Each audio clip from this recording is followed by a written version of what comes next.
ఒక వ్యక్తి ఫేమస్ కావాలి అనుకుంటే అతడు ఇస్లాంపై బురద జల్లి లేదా ఏదైనా ఒక మాటను ఇస్లాంకు ఆపాదించి ముస్లింల పట్ల ఇస్లాం పట్ల ఒక రకమైనటువంటి విద్వేష భావనను కలిగింపజేస్తే ఆయన సోషల్ మీడియాలో త్వరగా ఫేమస్ అయిపోతాడు. ఈరోజు పరిస్థితి అలాగే ఉంది. మరి ప్రతిరోజు సోషల్ మీడియాను వేదికగా చేసుకొని ముస్లింలు మరియు ఇస్లాంనే విమర్శించే వారి యొక్క లక్ష్యం అనేది, వారి యొక్క సంఖ్య అనేది పెరుగుతూనే పోతుంది.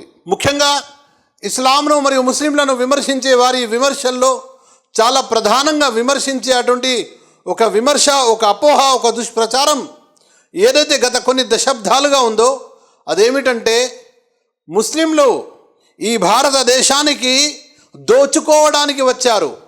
ఇక్కడికి వచ్చి భారతదేశాన్ని ఏలి అంటే ఇక్కడ పరిపాలన సాగించి ఈ దేశ సంపదను దోచుకొని వెళ్ళిపోయారు అనేటువంటి అపోహ చాలామంది కలిగిస్తుంటారు.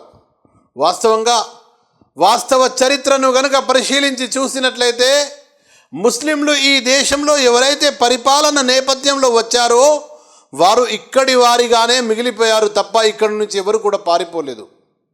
ఇక్కడి మట్టిలో మట్టే కలిసిపోయారు ఎవరైతే పరిపాలన కాంక్షతో వచ్చారో.